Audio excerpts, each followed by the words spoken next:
오늘 본문의 말씀을 가지고 엘리 가문의 몰락이 주는 교훈이라는 제목으로 함께 말씀 나누도록 하겠습니다. 우리 옆에 계신 분들에게 오늘 이렇게 인사했으면 좋겠는데요. 하나님의 말씀은 그대로 성취됩니다. 하나님의 말씀은 그대로 성취됩니다. 그렇습니다. 하나님의 말씀은 언제나 말씀 그대로 성취되어진다라는 이 사실을 여러분 모두 믿으시고 날마다 그 말씀을 붙들고 승리할 수 있는 저와 여러분들이 다 되시길 주님의 이름으로 간절히 축원드립니다. 자, 오늘은 교사주일입니다. 교사로 봉사하고 헌신하고 수고한다라는 것이 여러분 너무나 힘든 시간이지만 이 아이들이 하나님의 뜻 안에서 하나님의 자녀로 세워지는 모습을 보면서 하나님의 은혜를 직접 경험할 수 있는 유일한 자리가 바로 그 교사의 자리라고 저는 생각합니다. 그래서 우리 1년에 한 번 교사 주일로 보내면서 이 교사들의 헌신과 수고와 또 땀과 노력에 감사하다라는 의미로 우리 박수 한번 쳤으면 좋겠습니다. 우리 교사 선생님들 정말 수고 많이 하셨습니다. 3부 예배 시에는 이 모범교사 시상을 하는 시간을 갖도록 하겠습니다. 자, 오늘은 지난 시간에 이어서 사무엘상 4장 말씀을 함께 살펴보는 시간을 가지려 하는데요. 계속 말씀드렸지만 이 블레셋과 이스라엘의 전투에서 이스라엘이 패하게 됩니다. 그리고 그냥 패한 것이 아니라 이 언약궤까지 빼앗기게 되었다라고 말씀하죠. 그리고 이 소식을 이제 베냐민 지파 출신이었던 전령이 달려나와서 엘리에게 그 소식을 전하게 됩니다. 그의 아들들의 죽음과 이 언약궤를 빼앗긴 사실을 알리게 되죠. 자, 오늘 본문 16절과 17절에 나와 있는데요. 같이 한번 읽어보도록 하겠습니다. 그 사람이 엘리에게 고하되 나는 진중에서 나온 자라 내가 오늘 진중에서 도망하여 왔나이다. 엘리가 가로되 내 아들아 일이 어찌 되었느냐. 소식을 전하는 자가 대답하여 가로되 이스라엘이 블레셋 사람 앞에서 도망하였고 백성 중에는 큰 살육이 있었고 당신의 두 아들 홈니와 비느하스도 죽임을 당하였고 하나님의 궤는 빼앗겼나이다. 아멘. 자, 여러분 지난 시간에 말씀드렸던 것처럼 이 엘리의 눈이 어두워져서 볼 수 없었다라고 이렇게 말씀을 드렸습니다.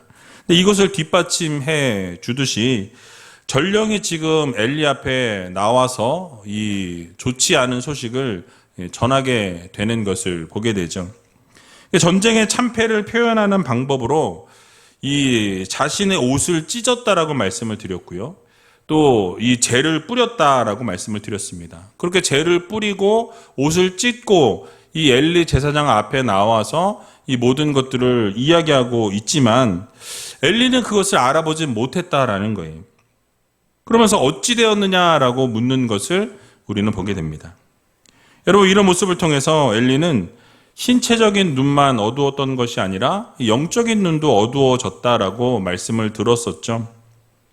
뿐만 아니라 현실적인 문제를 지각하는 이 판단력도 이제는 흐려졌다라는 것을 우리는 이 장면을 통해서 깨달을 수 있다라는 말씀입니다. 자, 그런 엘리에게 전령은 그 상황을 이렇게 설명했습니다. 이스라엘 백성들이 이 블레셋과의 전투에서 패했습니다라고 말씀드리면서 그 모든 이스라엘 백성들이 도망하였습니다라고 보고하는 것을 보게 됩니다.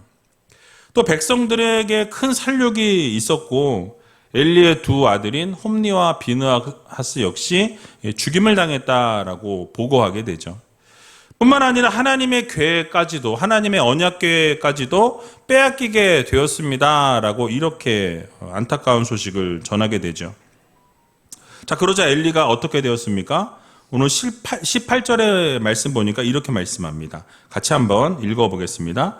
하나님의 궤를 말할 때에 엘리가 자기 의자에서 자빠져 문 곁에서 목이 부러져 죽었으니 나이 많고 비둔한 연고라. 그가 이스라엘 사사가 된 지 40년이었더라. 아멘. 자, 엘리의 죽음이 어떠했는지를 설명하는 부분입니다. 즉 엘리는 58세에 이스라엘의 사사가 되어서 40년이라는 시간 동안 이 이스라엘의 사사로 이렇게 지도자로 세움을 받게 되죠. 40년이라는 이 기간은 여러분 인간의 수명을 생각할 때 결코 짧은 시간이 아니다라는 거예요. 그는 이렇게 긴 기간 동안에 사사로서 또 제사장으로서 이스라엘을 이렇게 인도해주고 또 잘 이끌어주는 임무를 수행해 왔습니다. 이것이 보여주는 것은 바로 엘리가 사사로 있을 동안에 지도력이 있었고 또 남다른 신앙도 그가 가지고 있었다라는 것을 시사해 주는 것이죠. 이전에도 블레셋이 그 옆에 곁에 있었다라는 거예요. 하지만 엘리가 사사로 이렇게 섬기고 있는 동안에 블레셋이 이스라엘을 쳐들어왔다라는 기록이 없다라는 거예요. 이를 통해서 엘리가 그동안은 이스라엘을 잘 지도했고 잘 인도했던 그런 지도자였다라는 것을 우리가 추측해 볼 수 있는 것이죠. 간접적으로 보여준다고 할 수 있습니다. 자, 그런데 그가 늙게 되자 상황은 바뀌게 되는 것을 보게 됩니다. 엘리는 늙어서 육체의 눈이 어두워지면서 영적인 눈도 어두워졌습니다. 그러면서 그는 자식들을 바르게 가르치지 못했을 뿐만 아니라 백성들 또한 바른 신앙으로 이끌어내지 못하는 것을 보게 되죠. 그래서 이스라엘은 부패하게 되었고 타락하게 되었고 하나님과 멀어진 삶을 살게 되었다라는 사실이에요. 그리고 이것이 약점으로 작용하여서 블레셋이 침공하게 됩니다. 그래서 전쟁이 일어나게 되었고 결국 이스라엘은 어떻게 됩니까? 패하게 되었다라고 성경은 말씀하고 있는 것이죠. 게다가 하나님의 언약궤마저 블레셋 이 군사들에게 빼앗기게 되었다라고 말씀합니다. 바로 역사상 초유의 사건이 일어난 거예요. 한 번도 일어나지 않았던 이런 언약궤를 빼앗기는 사건이 일어나게 되었다라는 것이죠. 자, 여러분 우리가 이러한 상황들을 통해서 깨달을 수 있는 것이 여러분 무엇입니까? 바로 엘리는 이렇게 잘 이끌어 왔지만 그 끝이 좋지 못했다라는 것을 우리는 알게 되는 것이에요. 즉 유종의 미를 거두지 못했다라는 것을 우리는 깨닫게 되는 것입니다. 40년이라는 긴 시간 동안 사사로 이스라엘을 이끌어 왔지만 결국 잘 이끌다가 이 마지막에 유종의 미를 거두지 못했다라는 거예요. 결국 어떻게 죽었습니까? 자기 의자에서 목이 부러져 죽게 되는 비참한 최후를 맞이하게 되었다라는 사실이에요. 여러분 우리가 이 세상을 살아가면서 주변을 둘러보게 되면 어떤 분들은 아주 열심히 살고 성실하게 살았지만은 마지막에 이르러서는 그 일을 그르치고 오명을 남기는 분들이 계신 것을 보게 됩니다.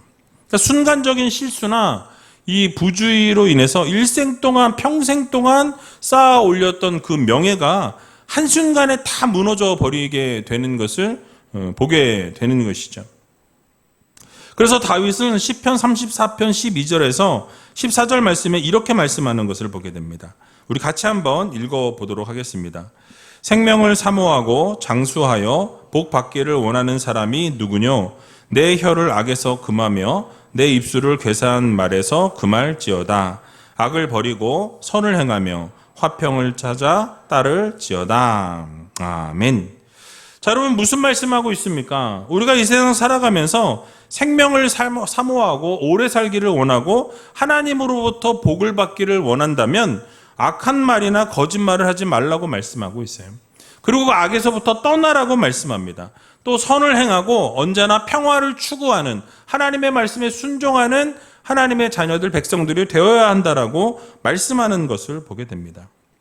결국 유종의 미를 거둔다라는 것은 그냥 그 유종의 미가 찾아오는 것이 아니다라는 거예요. 끝까지 긴장을 풀지 아니하고 자신이 최선을 다해서 열심과 열정을 다해서 선을 행하고 화평을 찾는 삶을 따라 살아가게 될 때에 결국 유종의 미를 거둘 수 있다라고 성경은 말씀합니다. 여러분 되게 끝이 좋지 않은 사람들을 보게 되면 처음에는 긴장도 하고 의욕도 넘치는데 시간이 지나가면 지나갈수록 긴장은 풀어지게 된다라는 거예요. 의욕도 상실하게 됩니다. 그러니까 처음 마음이 점점 사라지게 된다라는 거예요. 초심을 잃게 된다라는 말씀인 것이죠. 그래서 이제는 안주하게 되고 교만하게 될 때에 결국 어떻게 되어집니까? 결국 끝이 좋지 않게 되어서 유종의 미를 거두지 못하게 되는 경우를 보게 되는 것이죠. 그러므로 우리가 이 세상 살아가는 동안 유종의 미를 거둘 수 있는 귀한 우이젤교회 모든 성도님들이 다 되시기 바랍니다. 그러니까 처음에 가졌던 그 마음을 끝까지 동일하게 가질 수 있는 믿음의 자녀들이 되어야 한다는 거예요. 여러분들이 결심하고 결단하고 여러분들이 초심으로 다시 돌아가서 하고자 했던 모든 것, 하나님 안에서 기뻐했던 모든 것들을 끝까지 유지하면서 하나님이 원하시는 삶을 살아 올려드리는 믿음의 성도님들이 다 되시기 바랍니다. 예수님께서도 좋은 땅이 어떤 땅이라고 말씀하십니까? 좋은 땅은 씨앗이 땅에 뿌려질 때 30배, 60배, 100배 결실을 맺는 땅이 좋은 땅이라고 말씀하시는 것을 우리는 보게 됩니다. 그러므로 우리가 이 세상 살아가는 동안 열매를 거둘 수 있는 성도들이 되어야 한다는 거예요. 그러니까 하나님께서는 뿌리게 되면 우리를 거두게 하시는 하나님이시라고 분명하게 말씀하고 계신 것을 우리는 보게 됩니다. 그러므로 이 세상 살아가는 날 동안 여러분 초심을 잃지 아니하고 정말 하나님께서 기뻐하시는 모습으로 최선을 다해서 살아감을 통해서 여러분들 꼭 유종의 미를 모두 거둘 수 있는 저와 여러분들이 다 되시길 주님의 이름으로 간절히 축원드립니다. 또 엘리가 의자에서 넘어져서 목이 부러져 죽게 될 때 그의 며느리 비느하스의 아내도 죽음을 맞이했다라고 오늘 성경은 말씀합니다. 사무엘상 4장 19절에서 20절 말씀인데요. 같이 한번 읽어보도록 하겠습니다.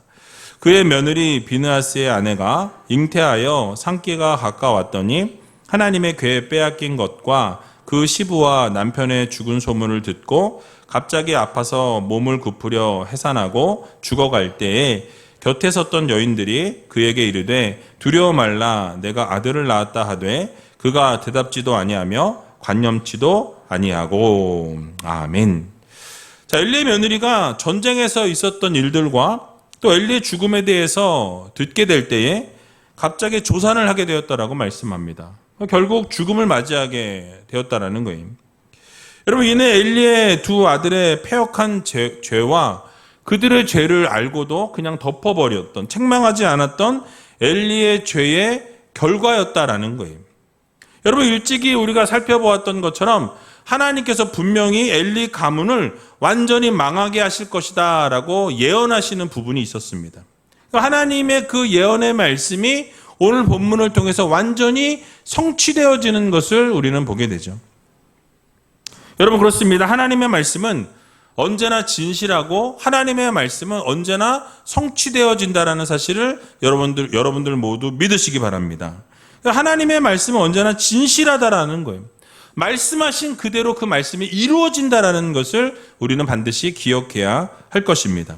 한마디라도 땅에 떨어지거나 헛되이 돌아오는 일이 없다라고 성경은 우리들에게 말씀하는 것을 보게 되죠. 그래서 이사야 55장 10절에서 11절의 말씀을 보니까 이렇게 말씀합니다. 같이 한번 읽어보겠습니다. 비와 눈이 하늘에서 내려서는 다시 그리로 가지 않고 토지를 적시어서 싹이 나게 하며 열매가 맺게 하여 파종하는 자에게 종자를 주며 먹는 자에게 양식을 줌과 같이 내 입에서 나가는 말도 헛되이 내게로 돌아오지 아니하고 나의 뜻을 이루며 나의 명하여 보낸 일에 형통하리라. 아멘. 또 이사야 40장 8절에서도 이렇게 말씀합니다. 같이 한번 읽어보겠습니다. 풀은 마르고 꽃은 시드나 우리 하나님의 말씀은 영영이 서리라 하라. 아멘. 자, 여러분, 두 구절의 말씀이 강조하고 있는 내용이 여러분 무엇입니까? 하나님의 말씀은 성취되어진다라는 거예요. 하나님의 말씀은 땅에 떨어짐이 없다라고 말씀합니다. 반드시 이루어진다라는 말씀을 하고 계세요. 또 하나님의 말씀은 영원하다라고 말씀합니다. 그러므로 언제나 우리가 잊지 말아야 될 것은 하나님의 말씀으로 돌아가서 이 하나님의 말씀을 붙들고 살아가는 성도들이 되어야 한다라는 거예요. 왜 그렇습니까? 하나님의 말씀은 변하지 않고 하나님의 말씀은 영원하고 그 하나님의 말씀은 성취되어지기 때문에 그렇습니다. 언제나 하나님의 말씀을 붙들고 살아가는 성도들이 되어야 한다라는 거예요. 또 하나님의 말씀에 순종하고 하나님께서 우리들에게 선언하신 말씀 그대로 따르는 성도들이 되어야 할 것입니다. 왜 그렇습니까? 하나님의 말씀은 진실되고 하나님의 말씀은 진리이기 때문에 그래요. 영원하시기 때문에 그렇습니다. 그러므로 세상에서 우리가 방황하면서 하나님을 떠나서 살아가는 우리가 아니라 언제나 그 하나님의 말씀대로 순종하고 하나님의 말씀대로 복종하고 그 말씀대로 따라 살아갈 수 있는 믿음의 자녀들이 다 되시기 바랍니다. 하나님의 말씀으로 돌아와서 하나님의 말씀의 지배를 받으며 살아가야 한다라는 거예요. 하나님의 말씀 안에 거하는 믿음의 성도들이 되어야 할 것입니다. 그 말씀이 가라는 곳에 가고 멈추라는 곳에 멈출 수 있는 그런 하나님의 귀한 자녀들이 되시기 바랍니다. 때로는 말씀으로 인해서 우리가 고통을 당할 수 있고 고난 가운데 있을 수 있습니다. 성도로서 그 말씀을 지키기 위해서 고난을 당하고 이 아픔을 감내하는 성도들이 될 때에 하나님께서 그 인생을 반드시 책임져 주신다라는 이 사실을 여러분들 모두 믿으시고 이번 한 주간도 우리 하나님의 말씀을 꼭 붙들고 그 하나님의 말씀대로 순종하며 살아갈 수 있는 저와 여러분들이 다 되시길 주님의 이름으로 간절히 축원드립니다. 자, 결국 죽어가는 엘리의 며느리에게 곁에 있던 여인들이 위로하려고 아들을 낳았다라고 전해주게 됩니다. 그런데 이 여인은 뭐라고 이야기하죠? 하나님의 영광이 이제 이스라엘에서 떠났다라고 선포하는 것을 보게 됩니다. 그러면서 그 위로조차도 거절하는 것을 우리가 보게 되죠. 그러면서 아이의 이름도 이가봇이라고 짓게 됩니다. 바로 영광이 없다, 영광이 떠났다 그런 의미. 그래서 오늘 21절에서 22절의 말씀 같이 한번 읽어보겠습니다. 이르기를 영광이 이스라엘에서 떠났다 하고 아이 이름을 이가봇이라 하였으니 하나님의 궤가 빼앗겼고 그 시부와 남편이 죽었음을 인함이며 또 이르기를 하나님의 궤를 빼앗겼으므로 영광이 이스라엘에서 떠났다 하였더라. 아멘. 자, 엘리의 며느리는 아벡 전투에서 이스라엘의 패전 소식을 듣게 됩니다. 또 블레셋에게 언약궤를 빼앗겼고 자기 가문이 이제 완전히 망했다라는 것을 듣게 되었다라는 거예요. 근데 이런 사실을 통해서 그 여인이 깨달은 것이 있습니다. 죽는 상황 가운데서 깨달은 것이 무엇입니까? 바로 이스라엘과 자기 가문으로부터 하나님은 이미 떠나셨다라는 것을 깨닫게 된 거예요. 그래서 하나님이 그 가정을 떠나시고 그 가문을 떠나시고 이스라엘을 떠나시게 될 때에 결국 그 모든 것이 망하게 되는 것을 보게 되죠. 그러니까 하나님의 영광이 떠나게 되니까 그 가문도 망하게 될 수밖에 없었다라고 말씀하고 있어요. 이 말씀은 곧 무엇을 말씀합니까? 하나님이 떠나신 곳에는 어떠한 기쁨도 어떠한 행복도 어떠한 영광도 있을 수 없다라는 것을 우리들에게 교훈해주고 있는 말씀입니다. 하나님 외에 모든 것은 헛된 것에 불과하고 오직 하나님만이 이스라엘의 유일한 이 기쁨이요, 희망이요, 영광이라는 것을 이 여인이 이 죽음 가운데서 깨달았다라는 사실이에요. 그래서 아들을 낳고도 위로받기를 거절하는 것을 보게 되죠. 여러분, 이런 상황을 통해서 우리가 깨달을 수 있는 것이 무엇입니까? 성도의 유일하고 이 오직 근본적인 소망과 영광은 누구뿐이 없다? 하나님밖에 없다. 여러분, 이 사실을 마음 깊이 다시 한번 새기시기 바랍니다. 그러니까 하나님 없이 찾아오는 행복이나 하나님 없이 찾아오는 기쁨이나 영광은 참 행복이 될 수 없고 참 영광과 참 기쁨이 될 수 없다라는 것을 믿어야 할 것입니다. 그러니까 하나님 없는 행복과 영광과 기쁨은 반드시 가까운 그 미래에 커다란 실망과 치욕으로 마감할 수밖에 없다라는 것을 우리는 반드시 기억해야 할 것입니다. 그러나 당장은 인간적인 영광이 없을지라도 하나님 한 분만으로 만족하고 하나님과 늘 동행하고 하나님의 영광을 위해 살게 되면 결국 누가 우리의 인생을 책임지십니까? 하나님께서 우리의 인생을 책임져 주신다라고 말씀하고 있어요. 그러므로 이번 한 주간 우리의 영광이 아닌 하나님의 영광을 위해 살아가시고 하나님의 나라와 영광을 위해 최선을 다할 때 하나님께서 여러분들의 인생을 반드시 세워주시고 높여주신다라는 이 사실을 믿으시고 날마다 주님과 동행하는 삶을 살아갈 수 있는 여러분들이 다 되시기 바랍니다. 마지막으로 한 가지만 더 살펴보기 원하는 것은 조금 전에 읽었던 21절과 22절을 보게 되니까 반복되는 단어가 있습니다. 바로 하나님의 궤를 빼앗겼다라는 이 단어가 반복되는데요. 여러분, 하나님의 언약궤가 무엇입니까? 하나님의 임재와 하나님의 영광을 상징하는 것이 바로 하나님의 언약궤였어요.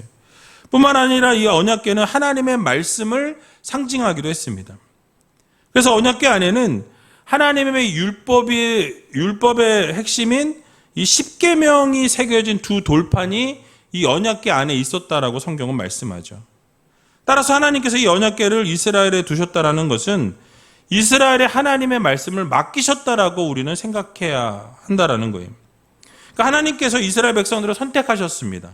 그리고 당신의 백성 삼아주시는 것을 보게 되죠. 그리고 늘 언제나 하나님은 하나님께서 그들에게 말씀하시는 것을 보게 돼요. 그러니까 그래서 이스라엘 백성들이 하나님을 알고 하나님을 믿을 수 있도록 이끌어 가셨다라는 사실이. 그래서 그 말씀대로 우리가 행하게 되고 이스라엘 백성들이 그 말씀대로 쫓게 될 때에 결국 하나님께서 은혜를 주시는 것을 우리는 보게 됩니다. 오늘을 살아가는 우리들도 동일하다라는 거예요. 하나님이 우리를 사랑하셔서 하나님이 자녀 삼으시고 백성 삼으시고 우리를 구원해 주시고 언제나 말씀하시고 은혜를 베풀어 주시는 하나님이시라는 거예요. 근데 여러분, 이스라엘에게 그 특권이 바로 하나님이고 이스라엘에게 복이 하나님이었던 것처럼 우리에게도 동일하게 하나님이 함께 하심이 복이요 하나님이 함께 하신 것이 특권이라는 것을 우리는 반드시 기억해야 한다는 사실이에요. 자, 그런데 이스라엘 백성들 어떻게 했습니까? 하나님의 말씀을 귀하게 여기지 않았다라고 말씀하고 있어요. 그 말씀을 준행하지도 않고 순종하지도 않았다라고 성경은 말씀합니다. 오히려 하나님의 말씀을 거스려 행했다라고 말씀해요. 하나님의 백성으로서 하나님의 영광을 가리는 죄를 저질렀다라는 것이죠. 여러분, 그러자 하나님께서 어떻게 하셨습니까? 그 언약궤를 이방인의 손에 넘기시는 것을 우리는 보게 됩니다. 이것을 통해서 하나님이 징계하시고 심판하시는 것을 우리는 보게 되는 것이죠. 결국 하나님의 백성들이 하나님의 말씀을 귀하게 여기지 아니하게 될 때에 하나님은 징계하시고 하나님의 영광과 하나님의 복인 말씀을 다른 곳으로 옮기시는 것을 우리는 보게 된다는 사실이에요. 그러므로 우리가 이 세상 살아갈 때 어떻게 해야 되겠습니까? 하나님이 주신 말씀을 우리가 귀하게 여기고 하나님이 말씀하시는 대로 그 말씀 그대로 순종하고 하나님이 우리와 함께 하시는 것이 복이요 은혜라는 것, 특권이라는 것을 기억하면서 날마다 하나님의 말씀과 하나님의 은혜로 그렇게 이번 한 주간도 승리할 수 있는 저와 여러분들이 다 되시길 주님의 이름으로 간절히 축원드립니다.